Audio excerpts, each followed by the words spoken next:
శారీస్ ప్రతి 10,000 రూపాయల కొనుగోలుపై ఒక గోల్డ్ కాయిన్ ఉచితం. 25 years ఇండస్ట్రీని చూసావు, ఏమైనా మార్పులు చేర్పులు అనేది ఏమైనా చూసావా? అయ్యో ఫుల్ మార్పులు కదా. అప్పుడు రియల్ ఇప్పుడు చిప్పు కదా. అంటే అలా కాకుండా మార్పులు అంటే నిజంగా ఆర్టిస్టుల పరంగా ఆ రోజులు సూపర్ ఉండే.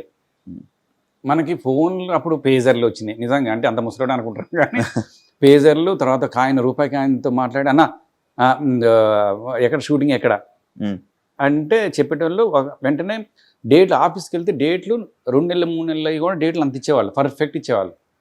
ఇప్పుడు రేపు షూటింగ్ ఉందో తెలియదు అన్న, మనం ఫోన్ చేస్తే మేనేజర్ చెప్పలేదని ఒకళ్ళు అంటారు, మేనేజర్ కోడర్ చెప్పిన మేనేజర్ అంటారు, అసలు ఉందా షూటింగ్ ఉందో లేదో కూడా నిజం ప్రామిస్గా తెలియదు. సరే ఎవరు ఫోన్ చేయలేదు లేదేమో అనుకుంటే అన్న ఏందన్నా కారు బయలుదేరలేదా అంటారు. ఊరికి అసలు ఏం అర్థం కావట్లేదు. నిజంగా ఆ రోజులు నిజం సూపర్ సూపర్. అంటే ఇప్పుడు బాగాలేవని కాదు ఏం కాదు కానీ నడిచిపోతున్నాయి ఇప్పుడైతే. అప్పుడు అంటే మరి చాలా మంది ఆర్టిస్టులతోనే యాక్ట్ చేశారు, పెద్ద పెద్ద యాక్టర్స్తో. గుర్తుంటావు అన్నా వాళ్ళకి? కానీ గుర్తుంటాం అంటే అమ్మో వాళ్ళు పెద్దవాళ్ళు ఎందుకు పెద్దవాళ్ళు అయ్యారంటే, నేను రాజేంద్ర ప్రసాద్ గారితో ఒక 6 సినిమాలు చేశాను. మధ్యలో గ్యాప్ వచ్చినా కూడా ఏది ఓనమాలు సినిమాలో నేను ఆయనతో క్యారెక్టర్ చేశాను. కూర్చొని ఎంతసేపు ఆయన, అందుకే వాళ్ళు ఒట్టి కారు లెజెండ్స్. మేమందరం షూటింగ్ చేసినా కూడా ఆయన కాళ్ళు ఇట్లా కూర్చోవాలన్నమాట. అందరం చేసి వెళ్తున్నా కూడా ఆయన అట్లనే కూర్చొని ఉన్నాడు. అప్పుడు ఆ సినిమాతో నేను పరిచయం చేసుకొని మేము సార్ ఆర్టిస్ట్ అని మేము ఇంటర్లాక్యూజన్ లోపల నుంచి మాట్లాడి అని చేసి చూపించాం. డైలాగులు అయిన తర్వాత ఇంకో సినిమా చేసి అట్లా మధ్య చిన్న గ్యాప్ వచ్చింది. ఎక్కడో నేను పెద్దవాళ్ళు కదా అనేసి దూరం నుంచి ఇట్లా పలకరిద్దాం వద్దనేసరికి చూసి పలకరించేసేసి రే ఫణి అని పిలిచిండు. ఆయన ఎంతమంది 100 మంది 1000 మంది 1,00,000 మంది చూస్తుంటారా, ఆయన ఏ ఫణి ఏంటమ్మా 2 నిమిషాలు అంత క్లోజ్ పిలిచేసి ఏం చేస్తున్నావు 2 నిమిషాలు కనబట్లే అంత వాళ్ళ ముందు. తర్వాత అదేవిధంగా బ్రహ్మానందం గారితో మేము అందరం కమెడియన్స్ అందరం దాదాపు వెళ్తాం, ఆయనతో కూర్చుంటే ఆయన చేస్తాం. ఆయన బ్రహ్మానందం గారు ఎంత ఎవరు ఏం చెప్పినా కూడా బ్రహ్మానందం గారు లెజెండ్. ఆయన ఇచ్చే కానీ ఎవరికన్నా హెల్పింగ్ నేచర్ కానీ ఏదైనా చాలా మంది చాలా రకాలు అంటుంటారు. అది తెలిసి తెలియక మాట్లాడే కానీ ఆయన చేసే అన్ని కెమెరా ఉంది, నేను 1,00,000 నేను 2 లక్షలు ఇచ్చే అవన్నీ చెప్పుకోవాల్సిన అవసరం లేదు. ఆయనతో పాటు మేము ఈవెంట్లో పోతుంటాం కదా, ఎవరికైనా ఏదైనా ప్రాబ్లం ఉందంటే అక్కడ అప్పటికప్పుడు చెక్ రాసి ఇచ్చేస్తారు.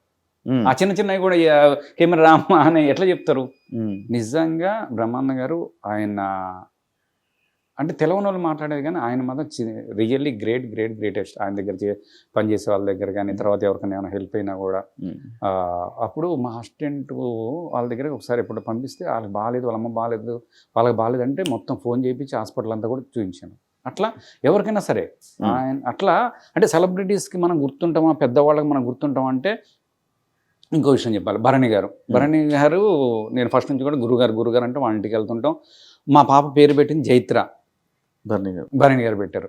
తర్వాత మన కాలేజీకి గురుగారు కాలేజీ ఇట్లా ఒక మాట చెప్పినంటే అరే బలివాడిరా అని ఫోన్ చేసేసి అక్కడ ఎవరినో చెప్పు అంటే నేను యూట్యూబ్లో ఎవరో కనుక్కుంటే ఆయన కనుక్కొని ఫణిగాడు మనవడే వాళ్ళ పాప మరి కాలేజ్ జాయిన్ అవుతుందంట ఒకసారి చూడండి అని చెప్పారు. అట్లా ఉంటుంది నిజంగా. వాళ్ళందరూ ఒట్టిగా పెద్దవాళ్ళు కాలేదు. అట్లా నేను అట్లా చెప్పుకుంటూ పోతుంటే అందరూ నన్ను బాగా చూసుకుంటారు పెద్దవాళ్ళందరూ. ఇప్పుడు బ్రహ్మానందం గారు కానీ, రాజేంద్ర ప్రసాద్ గారు, భరణి గారు కానీ.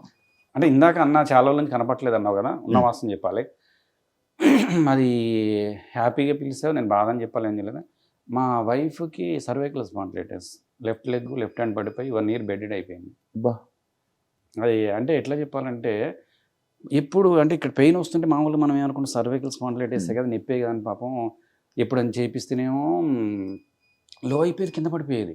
మనం ఏమనుకుంటాం డాక్టర్ దగ్గర చూపిస్తే హాస్పిటల్ పేరు చెప్పాను కానీ హాస్పిటల్లో చూపిస్తే ఇప్పుడు బోన్ అరిగింది, బోన్ మీద బోన్ ఎక్కింది ఇది అని చెప్పేసి 2 years 3 years అట్లనే నడిపించిండు. అది సీరియస్ అయిపోయి నరువు డాక్టర్, ఇది నేను కాదమ్మా నరువు డాక్టర్ అని చెప్పాలి కదా, నర్వ్స్ దగ్గరికి వెళ్తే ఇన్ని రోజులు ఎందుకున్నారు కంప్రెస్ అయిపోయింది అన్నారు. ఇక ఈ లెఫ్ట్ హ్యాండ్ పడిపోయింది. ఇక నేనే అప్పుడు ఇక సొంత బిడ్డలా వేసుకొని నేనే లేపుకొని నేనే కూర్చోబెట్టుకొని నేనే అట్లా అంటే 1 year ఇదే సరిపోయింది. కానీ నిజంగా లేడీస్ హ్యాట్స్ ఆఫ్. ఎందుకంటే వాళ్ళు ఎప్పుడు తను అంటది నేను మిమ్మల్ని ఇబ్బంది పెడుతున్నా ఇది అంటది కానీ వాళ్ళు చేసే దాంట్లో మనం ఇంత కూడా కాదు, దేవుడు వాళ్ళకి చేసుకునే అవకాశం నాకు ఇచ్చాడు అనిపిస్తుంది. ఎందుకంటే నేను అర్ధరాత్రి 2 అయినా 3 అయినా 4 అయినా నా కోసం నిద్రపోకుండా ఇట్లా వెయిట్ చేసేది. ఈ పిల్లలు నేను ఇంకోటి ఏంటంటే పిల్లలు చిన్నప్పటి నుంచి మొత్తం బిజీ, ఎక్కడ ఉండేవాడిని, ఒక షూటింగ్ అక్కడ, ఒక షూటింగ్ ఇక్కడ, జబర్దస్త్ అయిపోయింది సినిమా, నైట్ షూటింగ్ అట్లుండేవాడిని. పిల్లల బర్త్డేలు కూడా ఆమె చేసుకుంది, తర్వాత అంత బిజీ ఉండేవాడిని. బర్త్డే కూడా చివరి లాస్ట్ కేక్ అంతా అయిపోయిందని తీసుకొచ్చి పెట్టేవాడు. అన్ని తను అంత బాగా చూసుకుంది. ఈ టైంలో మనం చూసుకోకపోతే ఏదైనా సరే, అమ్మ లేడీస్ అందరికి కూడా పాదబంధాలు చెప్తున్నా, మీరు లేకపోతే మగ పుట్టుకలు లేవు. ఎందుకంటే ఒకటి చెప్తున్నాను, ఒక్కరోజు గమనించండి, లేడీస్కి జ్వరం వచ్చి కూర్చుంటే ఆ ఇల్లు మొత్తం ఆగమాగం ఉంటుంది. అవునా కదా? అది ఎక్కడుంది, ఏమే చాయ్ పెట్టండి, ఓపిల ఏ చాయ్ పొడి ఎక్కడుంది, పంచదార ఎక్కడుంది, మొత్తం ఎత్తుకోవడం అవుతుంది. అవునా కదా? ఎట్లయినా సరే నాకు తెలిసినంత వరకు అయితే మగవాళ్ళు గొప్ప, ఆడవాళ్ళు గొప్ప అంటే ఆడవాళ్ళు 100% గొప్ప. అట్లనే కింద మగవాళ్ళు గొప్ప కాదు. మగవాళ్ళు చేసేది, మగవాళ్ళు రాత్రినక పగలనక బయట పోయి నిద్రలు లేకుండా కష్టపడి చేసేది కూడా ఫ్యామిలీ కోసం. అట్లనే వాళ్ళు గొప్పే, మనం కూడా గొప్పే. ఏదైనా వాళ్ళు ఇంకా గొప్ప. ఇప్పుడు అలానే ఉందా ప్రాబ్లం? అంటే హాస్పిటల్ చేయించిన తర్వాత ఇప్పుడు తన పని తను చేసుకుంటుంది దేవుడి వల్ల. ఇప్పుడు ఏంటంటే కొంచెం పర్లేదు, తన పని తను చేసుకుంటుంది. ఇప్పుడు మొత్తం బెడ్డెడ్ అయిపోయిన దగ్గర నుంచి ఇప్పుడు తన పని తను చేసుకుంటుంది. అంటే నేను ఒకటే కోరుకున్నా, పాజిటివ్ అయినా నెగిటివ్ అయినా మనం చేసే మంచి పనులే మనకు ఉపయోగపడతాయని. నేను అంతకుముందు అనుకున్నాను, ఏంటి మనం ఎంతమందికి ఇన్ని చేస్తున్నాం, మనకి ఏమీ రావట్లేదు, ఏమి లేదు. అంటే మన ద్వారా కొంతమంది జబర్దస్త్లు పెట్టించాం, సినిమాలు పెట్టిస్తాం, కొంతమంది చేస్తూ ఉంటాం, మనం చేస్తూ ఉంటాం.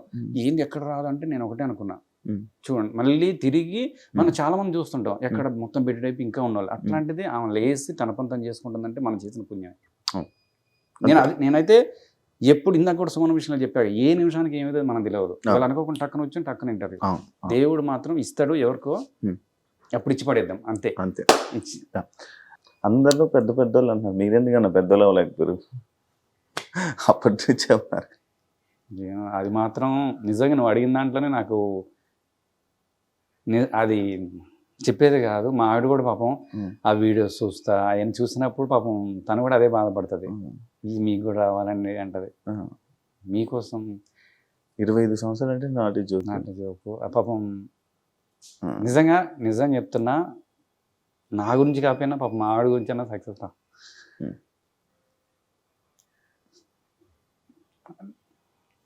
అంటే ఎట్లుంటుందంటే, తను ఎంత కష్టపడిందంటే మా కోసం అంత కష్టపడి చేస్తుంటే, మా అమ్మ నాన్న నన్ను ఎట్లా చూసుకున్నారో మా ఆవిడ కూడా అంత బాగా చూస్తుంటుంది.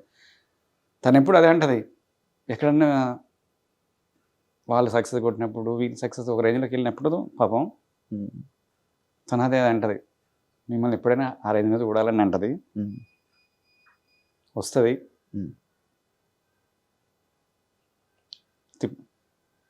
నా గురించి కాకపోయినా మా లక్ష్యం గురించి అయినా సక్సెస్ రావాలి. నేను దేవుని కోరుకునేది ఒకటి, 100 కోట్లు నాకు అవసరం లేదు, మన ద్వారా 10 మంది ఫ్యామిలీ బతకాలి. దేవుడి వల్ల మా పిల్లలు, మా ఆవిడ బాగుండాలి. లక్ష్మి నీ గురించి అయినా సక్సెస్ కొడతా. ఓకే, పాపం అడుగుతుంది, పాపం అందరికీ ఉంటుంది. 25 years చూసింది కదా, చూసి పాపం ఎవరెవరు అంటే మన కళ్ళ ముందు వచ్చిన వాళ్ళందరూ సక్సెస్ కొడుతుంటే అటు చూస్తుంది, పాపం సైలెంట్ అయిపోద్ది, ఏం మాట్లాడలేదు. ఎందుకంటే మనతో పాటు వచ్చిన వాళ్ళు, మనం పెట్టించిన వాళ్ళు, వాళ్ళందరూ సక్సెస్ కొట్టుకుంటారు ఉంటే పాపం ఉంటుంది. ఏం అనలేదు పాపం, ఏం చేయలేక తను కూడా పాపం నిజంగా ఎటు పాపం ఫ్యామిలీ కోసం అంకితుంది. అటు తిరగాలి, ఇటు తిరగాలి, మిగతా వాళ్ళలాగా. మిగతా వాళ్ళు ఆ చీరలు ఈ చీరలు అడుగుతారు, బంగారం ఇది అడుగుతారు కదా. పాపం మనతో పాటు తెలుసు మనం అటుపోతే ఖర్చు అయ్యిద్ది. ఎంత ఆలోచిస్తారంటే, డబ్బులు కొంత ఉంటే పిల్లలకు ఉపయోగపడుతుంది అంటారు. నేను అందరూ చెప్పేది అదే, తల్లిదండ్రులు అందరూ కూడా, నా భార్యనుగా నేను కదా, తల్లిదండ్రులు అందరూ కూడా పాపం పిల్లల కోసమే చేస్తున్నారు. పిల్లలు దయచేసి తల్లిదండ్రులతో పాటు ఎక్కువ టైం గడపండి, తల్లిదండ్రులకి వాల్యూ ఇవ్వండి. తల్లిదండ్రులతో పాటు మంచిగా తల్లిదండ్రులతో తర్వాత పోయిన తర్వాత తల్లిదండ్రులతో మీరు మాట్లాడలేరు. మా నాన్నగారు లేరు, చనిపోయారు. అప్పుడు నేను ఫుల్ బిజీ ఉండే, నేను వెళ్ళి కలవలేకపోయేవాడిని. ఇక్కడే ఫుల్ బిజీ ఉండేవాడిని. అప్పుడు ఫుల్ బిజీ ఉన్నప్పుడేమో నేను కలవలేకపోయా. ఇప్పుడు డాడీ లేనప్పుడు, ఇప్పుడు నేను మా డాడీని చూసుకున్నప్పుడేమో నేను ఖాళీ ఉన్నప్పుడేమో ఇప్పుడు మా డాడీని చూసుకోలేకపోతున్నా. అందుకే నేను చెప్పేది ఒకటే చెప్తున్నా, అమ్మని నాన్నని ఫస్ట్ రోజుకోసారి ఫోన్ చేయండి, పలకరించండి. అమ్మ ఎట్లున్నావు, మనం చాలా మంది ఫోన్ చేస్తాం, ప్రొడ్యూసర్ డైరెక్టర్ అందరూ ఫోన్ చేస్తాం కదా, ఒక్క ఫోన్ చేయండి, అమ్మ ఎట్లున్నావు అంటే ఖుషి అవుతుంది అమ్మ. వాళ్ళకి ఏం అక్కర్లేదు, 100 కోట్లు అక్కర్లేదు అమ్మకి నాన్నకి. పండగకి వెళ్ళండి, పలకరించండి, వాళ్ళతో పాటు టైం స్పెండ్ చేయండి. అది అట్లా నేను కోరుకుంటున్నాను. And for more videos, Please subscribe to iDream. Please subscribe to iDream. Please subscribe iDream. And please subscribe to iDream.